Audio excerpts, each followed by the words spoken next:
Good morning. This is KELOLAND on the go. With all you need to know news and weather as you start your day. Flight records say a plane that left Watertown, South Dakota crashed near Granite Falls, Minnesota Monday night. The Yellow Medicine County Sheriff's Office says one person was killed and another hurt. An emergency call just after 5:30 said the jet had crashed near Minnesota Highway 23.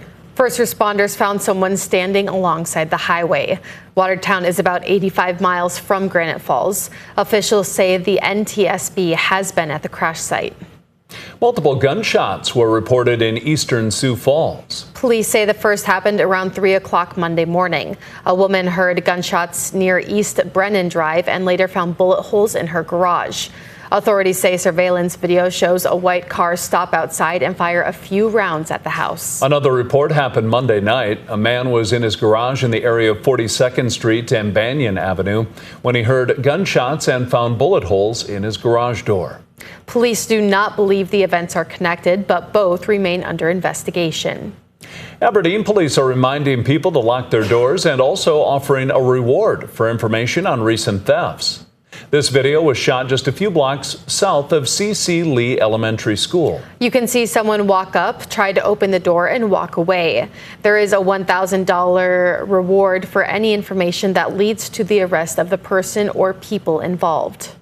Now let's get a check of our weather with meteorologist Scott Munn, starting the day with a few showers and storms out there, Scott. Scattered showers, thunderstorms, some which have been strong to severe, contain periods of heavy rainfall, wind being the main threat out of a lot of these storms, not only for this morning, but I think that trend will continue later into the afternoon and evening as things eventually transition into southeastern South Dakota, Iowa, and Minnesota with the passage of a cold front.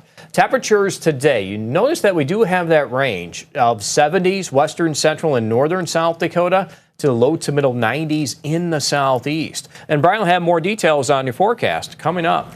Thank you, Scott. You may remember that accident last week in Sioux Falls involving a Sioux Falls animal control truck that got T-boned by an alleged drunk driver. The animal control officer wasn't hurt, and neither was the French bulldog that was being transported to the Humane Society.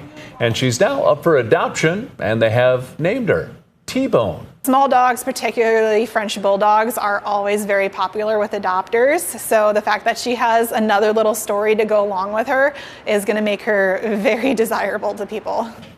T-Bone won't be ready to be adopted for a couple more days. Police say the car was going over 80 miles an hour when it hit the animal control truck, causing it to roll over. 35-year-old Natalia Barron is still behind bars, facing a list of charges, including vehicular battery.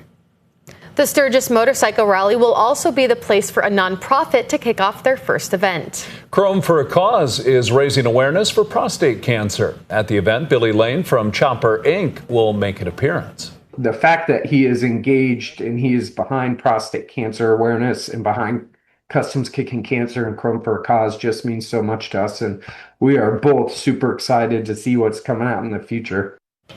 At the event, they will hand out free prostate at-home test kits with a hope to encourage men to take them and be more open about talking about their health. Marching band season is underway at a number of high schools across KELOLAND. Brandon Valley hosted its first full band practice shortly after Independence Day, but is now in the midst of its busiest stretch of the summer. The Marching Links will spend the next 2+ weeks, Monday through Friday, 8 a.m. to 5 p.m., learning this year's show and dealing with the heat. We spend the majority of our outside time in the morning when it's cooler, and then in the hottest part of the day we'll spend that inside working on music. Obviously we give them plenty of water breaks throughout the day. We encourage them heavily to wear sunscreen, protect themselves with hats, sunglasses, and all those things. Brandon Valley's first competition of the season is scheduled for September 13th in Minnesota. That's a look at some of our top stories. Now let's get another Check Your Weather with meteorologist Brian Karstens. Brian? All right, tracking thunderstorms. We've been busy already this morning. Make sure you tune in for live updates and, of course, latest information on our KELOLAND Storm Tracker app. The outlook as we go through the day today, we've got ongoing storms in the northeast. Now, of course, the slight risk.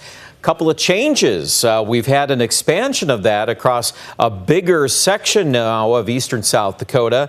a very large part of Minnesota, northwest Iowa. And the drapery of extreme heat and humidity will help to enable some of those storms to become severe. A separate zone of storms working their way out of Wyoming into the Black Hills should occur this evening. So that's why you see a second slight risk zone that direction. That's fully acknowledged as we've been looking at Futurecast. And this is where we want to plant the weather update here. So as we go through the rest of our morning, we're watching and monitoring the latest developments in the Northeast. And this is, of course, a Futurecast product that continues to push that first initial batch of storms to the northeast through midday. We still have this frontal boundary west and northwest of Sioux Falls right around the lunch hour. So we would anticipate Sioux Falls will heat up. We got some wind out of the south, and then we should spark or intensify new segments of storms from central Minnesota, back building all the way into northeast Nebraska. Now, again, there will be pockets of severe weather along that line, probably some hail and it's certainly locally heavy rain. That might actually be a bigger story, is the rain combined with the very strong straight line winds. So that's what you need to be watching. And of course, then this separate zone of severe weather toward Rapid City and the Black Hills. And again, that's wrapping up this evening. Most of this should clear the region tomorrow. Big segments of Thursday are looking drier and a little cooler too. Sioux Falls in particular.